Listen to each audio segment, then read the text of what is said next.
तो मूल क्या है उस शरीर का जो कहते हैं कि ब्रह्म ही मूल है। वह मूल कैसे हो गया? ऐसे कि उसने संकल्प किया, मैं एक से बहुत हो जाऊं।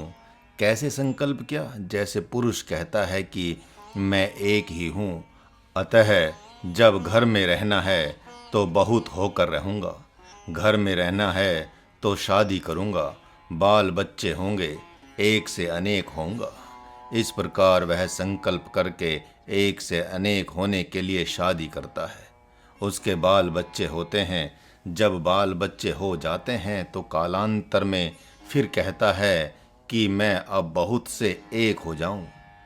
कभी कोई आत्म जिज्ञासु साधक भक्त ऐसा करते भी हैं और ऐसा करके संकल्प के साथ उन बाल बच्चों अर्थात स्वजनों को छोड़कर संन्यास ले लेते हैं। इस प्रकार पुनः एक हो जाते हैं। अतः उन बाल बच्चों के मूल तो वही हुए। उन्होंने ही उन बाल बच्चों को स्वीकारा तथा उन्होंने ही उन बाल बच्चों को छोड़ दिया। बाल बच्चों को स्वीकारता तो बहुत हो गए और अस्वीकारता तो एक हो गए। बड़ा सुगम साधन है साधकों के लिए। अब इससे सुगम साधन नहीं हो सकता। यदि यह बात समझ में आ गई तब माया में विचार कर कैसे आएंगे? आप जान लेंगे कि यह विचार मेरा ही संकल्प है, तो जहाँ से ये विचार आते हैं, जिस संकल्प से विचार आते हैं, वहाँ उस संकल्प को ही छोड़ दें। महात्मा अर्जुन युद्ध नहीं कर पा रहे हैं, जबकि भगवान कह रहे हैं कि तुम एक से अनेक हो गए थे, अब अनेक से एक हो जाओ। एक से अनेक हो गया जीवात्मा, यह कैसे?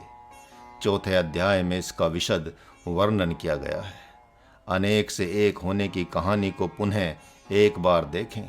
जैसे ही आप कहते हैं कि मैं अनेक से एक हो जाऊं, तो बड़े वेग से उपरामता आती है जगत से। कोई साधक यदि 20 साल से घर छोड़ दिया होगा तो अब घर उसे याद करने पर भी याद नहीं आता होगा। 12 साल तक घर गांव के सपने तो आएंगे, लेकिन जागृत अवस्था में उसे घर बाहर साल के बाद याद नहीं आएगा। यदि घर नहीं गया है तो उसको घर याद करने के लिए जैसे सपने को संकल्प से याद किया जाता है, वैसे ही उस घर गांव को संकल्प से याद करना पड़ेगा। क्यों? इसलिए कि वह 12 साल तक किसी अन्य प्रदेश में रह गया, तो 12 साल के पूर्व के संस्कारों के ऊपर वहाँ के संस्कारों की परत जम गई है। इसलिए अब वे पूर्व के संस्कार याद नहीं आ रहे हैं। याद करने के लिए भी उसे गांव घर को मन के द्वारा खींच कर लाना पड़ेगा। महाराज आपकी स्मृति को बड़ा सामर्थ्यशाली मानेगा कि सवेरे से लेकर शाम तक के विचार आप ध्यान में जान लें। आप नहीं जान पाएंगे सुबह जगने से लेकर सोने तक कौन कौन से विचार आए हैं, उसे याद करें तो आप भूल जाएंगे। 1 घंटा, आधा घंटा, 15 मिनट पहले के ही विचार आप याद कर पाएंगे। हाँ, पूर्व के महत्वपूर्ण विचार तो याद आ जाएंगे, लेकिन विचारों में से जो विचार फूटे हुए हैं वे विचार आपको याद नहीं आएंगे, क्योंकि असंख्य विचारों की परत हो गई है उसके ऊपर। ये शाखाएं प्रतिशाखाएं और उनकी जड़ें कहाँ तक फैली हैं? इसके उत्तर में प्रभु कहते हैं, संपूर्ण योनियों सहित देवलोक तक। ये जो वासना की जड़ें हैं, देवलोक में भी ऐसी ही हैं जैसी कि यहाँ पर हैं, अर्थात राग द्वेष देवलोक में भी हैं। अरिस्टिनेमी नामक साधक ने कहा कि आप स्वर्ग में ले जाना चाहते हैं तो वहाँ क्या विशेषता है? इंद्र ने कहा, वहाँ तो विशेषता ही विशेषता है महात्मन। अपने आप पदार्थ आ जाते हैं। सुखोपभोग के सारे विषय इच्छा मात्र से ही प्रकट हो जाते हैं। मैं कहाँ तक कहूँ, जिसके लिए सभी प्रयत्न कर रहे हैं वे सभी विषय वस्तु वहाँ पर अपने आप प्राप्त हो जाती हैं। साधक ने पूछा, दोष भी कुछ है? इंद्र ने कहा, हाँ, अपने से ऊपर वालों, ऊंचे सिंहासन वालों, ऊंचे पद वालों से ईर्ष्या हो जाती है। साधक ने कहा, राम राम राम, यहाँ तो मैं ईर्ष्या से मुक्त हो गया हूँ देवराज, क्योंकि यहाँ मेरे से तो बड़ा कोई है ही नहीं, इस भूमि पर संत से बड़ा कोई नहीं होता, अतः मुझे अब यहाँ ईर्ष्या नहीं होती और वहाँ ईर्ष्या होगी। अतः ऐसे आपके लोक में हे देवराज मैं नहीं जा सकता। इस प्रकार वासना की जड़ें सर्वत्र फैली हुई हैं। दिव्य भोगों के भोगने से वासना समाप्त नहीं होती, बल्कि अंतर्भोग अर्थात ईर्ष्या होने लगती है। त्रियक योनियों में भी वासना की जड़ें फैली हुई हैं। विचार वहाँ भी आते हैं। पशु पक्षी कीट पतंगे ये सभी वासना में विचारों के ही घेरे में रहते हैं। शरीर छोड़ते समय उन सब के मन में कौन सा विचार चल रहा है, उसी के अनुसार उनका अगला जन्म होता है। इस प्रकार किसी के भी आदि अंत और मध्य की बात नहीं की जा सकती। हाँ, यदि आप तन मन वचन हृदय से अनासक्त हो जाते हैं तो यह आदि अंत वाला शरीर संसार सहित आप में भी विलीन हो जाएगा। यह तो स्पष्ट हो ही गया है कि ज्ञान होने के उपरांत जैसा यह दृश्य दिखाई पड़ रहा है वैसा नहीं दिखाई पड़ता। इसी से इसके आदि मध्य और अंत की कल्पना नहीं की जा सकती। जब जागृत स्वप्न सुषुप्ति तक वासना की जड़ें हैं तो उसके आदि की कहाँ से शुरुआत की जाएगी। यदि जागृत से की जाए तो अंत में सुषुप्ति होती है, स्वप्न मध्य में होता है। यदि सुषुप्ति को आदि कहते हैं तो जागृत अंत हो जाता है। मृत्यु को देखते हैं, यदि स्वप्न को आदि कहते हैं तो सुषुप्ति मध्य में हो जाती है, जागृत अंत में होता है। अतः कोई आज तक यह निर्णय नहीं कर सका कि सृष्टि की शुरुआत कहाँ से करें।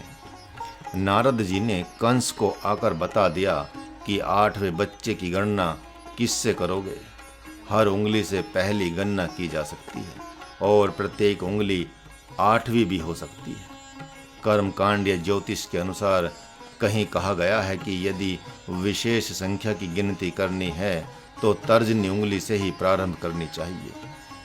कोई आश्चर्य करता है, नहीं, मध्यमा से गिनती शुरू करनी चाहिए।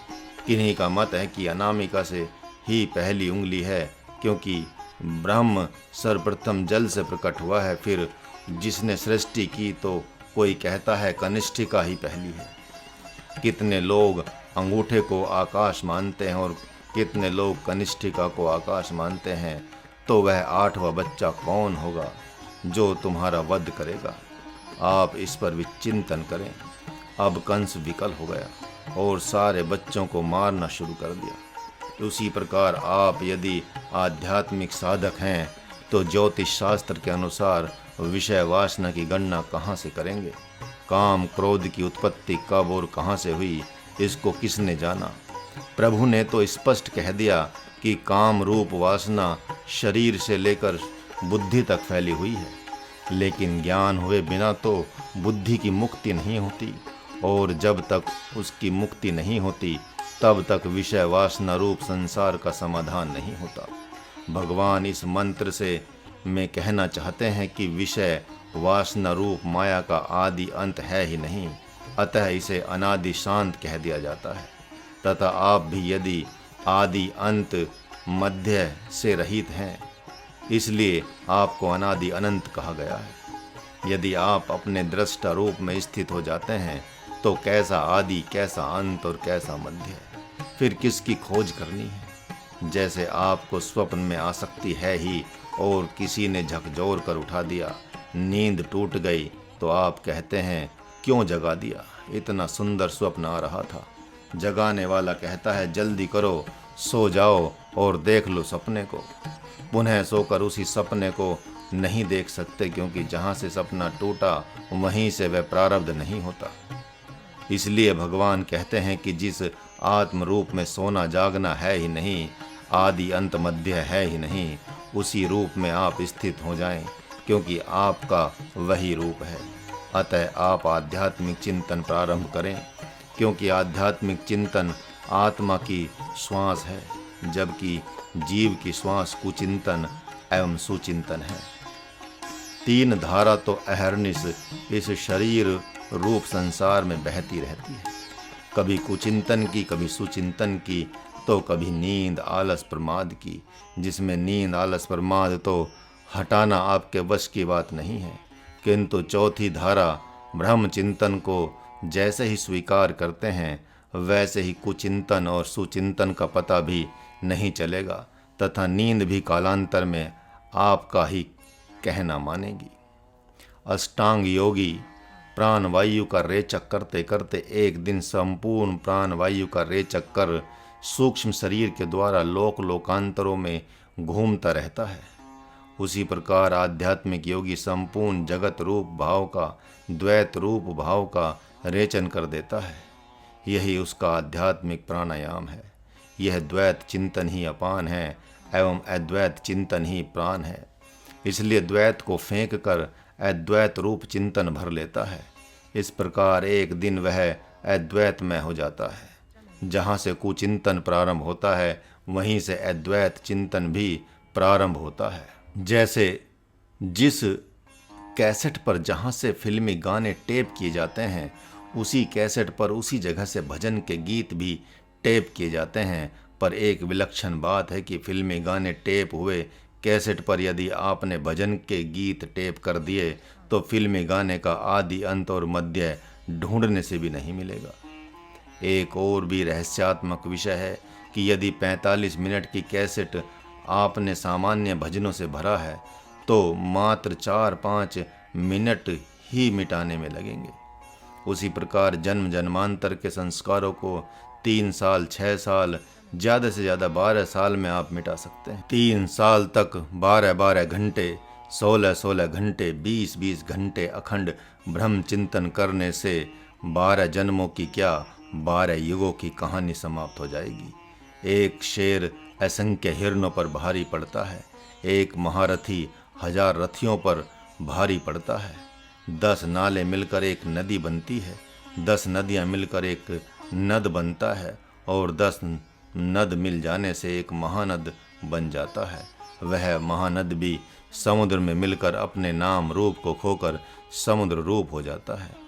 ठीक उसी प्रकार कुचिंतन रूपी नाले एवं सुचिंतन रूपी नदियाँ ब्रह्म चिंतन रूपी महानद में मिल जाते हैं तो वह ब्रह्म चिंतन रूपी महानद संपूर्ण कुचिंतन और कुचिंतन रूपी नदी नालों को समेटता हुआ परमानंद रूपी समुद्र में अर्थात ब्रह्म में जाकर समाप्त हो जाता है। जो साधक साधना में उबता है उसके लिए यह अध्याय परम विज्ञान है। महात्मा अर्जुन ने साधकों के हित के लिए प्रश्न किया है, जिससे यह तो स्पष्ट हो ही गया कि संसार भाव ही एक वृक्ष है, तो उसे जड़ सहित मूल से उखाड़ फेंकने के लिए कोई न कोई तो हथियार होगा ही होगा। उसके लिए भगवान कहते हैं असंग शस्त्रेण दृढ़ेण छित्वा। इस वृक्ष को जड़ सहित उखाड़ फेंकने के लिए अनासक्ति ही दिव्यास्त्र है। प्रभु ने महात्मा अर्जुन की परंतप गुड़ाकेश जितेंद्रिय महाबाहो भारत इत्यादि बहुत से विशेषणों से विभूषित करते हुए इस परम दिव्य ज्ञान को दिया है। अर्जुन ने भौतिक नींद पर विजय प्राप्त की है और अब वे मोह ममता रूपी नींद पर विजय प्राप्त कर जाएंगे। जो परंतप हैं वही मोह रूपी नींद पर विजय प्राप्त कर सकता है। जो महान तपस्वी है, जिसका चित्त शुद्ध हो गया है, वही इस अनासक्त रूपी दिव्यास्त्र को प्राप्त कर सकता है। अनासक्ति क्या है? यही कि न मैं शरीर हूँ न शरीर मेरा है, न मैं जगत का हूँ न जगत मेरा है, न मैं किसी का हूँ न कोई मेरा है। इन भावों से उत्पन्न होने वाली निर्मोहता निर्ममता ही अनासक्ति है। जब तक अनासक्ति रूपी दिव्यास्त्र से आप संपन्न नहीं होते तब तक आपको ब्रह्म चिंतन स्वीकार नहीं करता, वरण नहीं करता। अनासक्ति रूपी दिव्यास्त्र से कुचिंतन एवं सुचिंतन रूपी बाह्य वृत्तियों का छेदन कर अर्थात त्याग कर, यानी माता पिता भाई बांधव हित मित्र आदि को मन से त्याग कर ततः पदम तत्परि मार्ग गंतव्य, उस परम पद को खोजना चाहिए जिसको प्राप्त कर पुनः जीव पद की प्राप्ति नहीं होती। खगेंद्रानंद ने कहा कि चिंतन चलता है रुक जाता है, उसमें गति क्यों नहीं होती। महाराज ने कहा रोटी जलती क्यों है, फेरे बिना बार बार उलाटे बिना। पान सड़ता क्यों है फेरे बिना, घोड़ा अड़ता क्यों है फेरे बिना, रोज दौड़ाए बिना, वैसे ही चिंतन रुकता क्यों है पुनरावृत्ति किए बिना, यानी फेरे बिना। ब्रह्म चिंतन बार बार करने में परेशानी तो होती है, तो भी उसी ब्रह्म चिंतन को पुनः पुनः पकड़कर लाया जाता है। साबर तंत्र रम रम रम रम रम रम रम, वैसे ही हम हम हम हम हम हम, जम जम जम जम जम जम। सूर्य ग्रहण एवं चंद्र ग्रहण में 4-5 घंटा पुनरावृत्ति करने से ही सिद्ध हो जाते हैं। उसी प्रकार भौतिक सामान्य भावों को त्याग कर सद्गुरु की अध्यक्षता रूपी सूर्य ग्रहण में आध्यात्मिक चिंतन भी सिद्ध होता है। मात्र अनासक्त हो गए इतने से तो बात बनने वाली नहीं है, तो फिर और क्या करना है। तमेव चाद्यम पुरुषम प्रपद्ये, घर द्वार बाल बच्चों को अपना न मानकर उस सद्गुरु रूप सगुण ब्रह्म की अध्यक्षता में राजा जनक की तरह अपने स्वरूप को खोजना है, या सुखदेव जी की तरह सद्गुरु की अध्यक्षता में अपने स्वरूप को या ब्रह्म को खोजना है। जीव पद, विषय पद, साधक पद, सिद्ध पद तथा उसके उपरांत आता है ब्रह्म पद। इसी ब्रह्म पद को खोजना है। जहाँ से पुनरावृत्ति अर्थात आना जाना नहीं होता, वह ब्रह्म पद क्या है। अपना स्वरूप अर्थात अपने को जानना ही ब्रह्म को जानना है। स्वम का पद एवं ब्रह्म का पद पर्यायवाची शब्द हैं। जब स्वम की अनुभूति हो जाती है तो पर की यानी संसार की अनुभूति नहीं होती। प्रभु ने यहाँ विशेषण दिया कि सजग होकर, गुड़ाकेश होकर, परंतुप होकर, जपी तपी योगी होकर ही ढूंढना। लेकिन कहाँ पर ढूंढना? जो आदि मध्य और अंत से अनासक्त हो गया है, उसी आत्मरूप सद्गुरु की अध्यक्षता में जाकर ढूंढना। यतः प्रवृत्ति है प्रसृता पुरानी। जिस सद्गुरु के निर्गुण निराकार रूप से ही संसार और शरीर रूपी वृक्ष की उत्पत्ति होती है, उस वृक्ष को समूल नष्ट करने के लिए उसकी शरणागति स्वीकार करे तथा वह जो विधि बताए उसी विधि के अनुसार अपने स्वरूप का चिंतन करे। माया, ब्रह्म और जीव पर भी चिंतन करे तथा माया एवं जीव के स्वरूप का चिंतन कर उसका त्याग करे तथा अपना स्वरूप वह जो बतावे उसी को स्वीकार करे। ऐसा क्यों? इसलिए कि ब्रह्म चिंतन कहीं सात्विक राजस तामस चिंतन न बन जाए, कहीं भ्रम न हो जाए। अतः सद्गुरु अहर्निश जिज्ञासु के लिए जागता है, जैसे शरीर के लिए प्राण जागता रहता है और बाल बच्चों के लिए माता पिता जागते रहते हैं। इसलिए सद्गुरु के पास उसकी सावधानी के कारण से ब्रह्म चिंतन में प्रबंध नहीं कर सकते। जब तक सद्गुरु की अध्यक्षता नहीं मिलती तब तक अच्छी प्रकार से खोजना नहीं माना जाएगा। वहाँ सावधान रहना, क्योंकि युद्ध भूमि में निर्मोही भगवान के पास अर्जुन जैसा जितेंद्रिय पुरुष भी मोह से ग्रसित हो गया।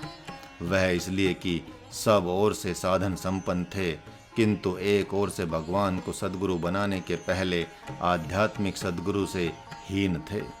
जिस प्रकार 3 तरफ से ईंधन में आग लग गई है, लेकिन एक तरफ से आग लग ही नहीं रही है, क्योंकि उधर का ईंधन गीला है। अतः अग्नि पहले उसे सुखाएगी तभी उसमें लगेगी, अर्थात जलाएगी। उसी प्रकार 3 तरफ से अर्जुन आध्यात्मिक साधन से संपन्न है। वे एक तरफ से जितेंद्रिय हैं, दूसरी तरफ से निंद्रा विजयी हैं, तीसरी तरफ से परम तपस्वी हैं, एकमात्र चौथी तरफ से स्वजनों से अनासक्त नहीं हैं, अर्थात मोह ममता रूपी दोष से दूषित हैं। भगवान ने उस दिशा में भी ज्ञान की आग लगा दी है। अब अंतिम चरण में प्रवेश कर गए हैं।